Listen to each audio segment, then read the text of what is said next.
Hi all, I just wanted to take a minute and walk you through the affordances and constraints section here in Module 2 because this is a really important concept that we're going to be reviewing over and over again throughout the course. It's really the essence of what we're doing here is critically thinking about technology and how it's really helping us to benefit learners, and then beyond that, how we do with implementation of the technologies that we decide to use.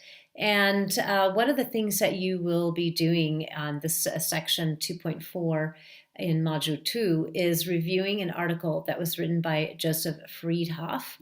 And the title of the article is Reflecting on the Affordances and Constraints of Technologies and Their Impact on Pedagogical Goals. And it's a short article, but it's just a really poignant article because in it he takes apart a particular lesson or objective, I should say, that he wanted to accomplish with his pre-service teachers. And he measures it against two different technologies. And I don't want to tell you what the outcome is, but basically he's considering the use of discussion boards as well as blogs for teacher reflection. And again, so I really want you to read through it, and I want you to pay particular attention to the three-step process that he goes through. Let me just read to you quickly what they are so you kind of are aware and have a heads up on what you should be paying specific attention to. So the first process that he identifies is looking at the principles of the learning task and how that technology will support the learning task. And then really the core is step 2. And that's where he looks at the affordances and constraints of the technologies that he's using to support the learning task or the principles that he has assigned. And then finally, there's a step that he goes through for assessing the implementation of the technology. And really what he's after is, long after the class, are the students still able to use the technology in a useful way? And so those are 3 really great steps, and I think you'll appreciate the way he steps you through how he decided which of those 2 technologies best met the needs, and then the learning factors that well beyond the class. So the other thing that I want to share with you is the Learning Journal itself, the Affordances and Constraints Journal. So there's a link for you on your section 2.4, which will take you to this Affordances and Constraints Reflection Journal. And what you're going to need to do the first time around is make a copy of it. And then I want you to please, when you share it so that I can comment on it. Okay, it's only going to be shared between you and I. So all I will be doing is just reviewing your content and just giving you some feedback or sharing with you some thoughts.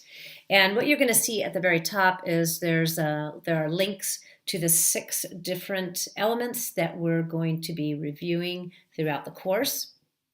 And then, of course, you can read the criteria. But what I want you to do is just think of this as a thinking journal.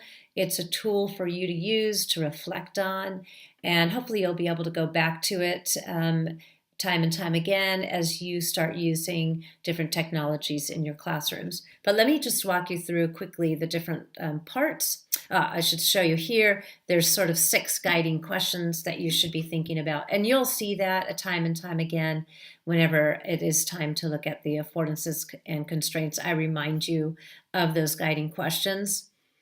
But basically, for every one of the 6 elements that we're reviewing, you'll see up at the top, there's sort of a graphic organizer, if you will.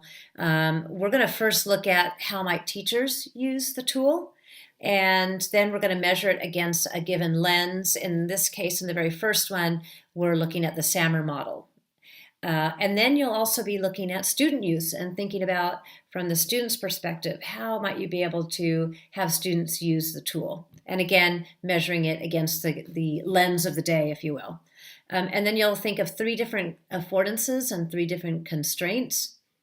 And then, as always, we should have a plan B for technology, because in all the years that I've been working to integrate technology into education, there is inevitably something that goes wrong. Either the internet goes down, or somebody's screen freezes, or the tool just isn't working, or we can't log in. So I always have some form of a plan B, and often that involves a paper, a pencil, and a piece of paper. And that's good. The point is just have a plan B so that you're not flustered and you don't lose the student's attention while you're fiddling around trying to get things going or working again. And so I'm just going to ask you to reflect on plan Bs. All right. There's not really a right or wrong answer. It's up to you and what you think will be useful as a substitution for what you're originally planning. And then the last part is the virtual toolbox. And I mentioned that in the introduction video. At the end of each of these 6 graphic organizers, you're to think of an alternative tool. And this is really your opportunity to get out there and explore what other tools are out there that might be able to be used. In this case, the first one, we're looking at virtual bulletin boards, and there's a ton of them. And if you can't find a tool, maybe you find another kind of a resource, even an article, or maybe even an example on a website, or one that you know of from a colleague that really demonstrates a good use of the tool that we are studying. So that's really about it. And I hope you enjoyed going through this, and I hope that you find it to be a really useful and practical exercise. And again, please call me or email me and set up a Skype or Google Hangout appointment so if you've got any questions. All right. Thank you.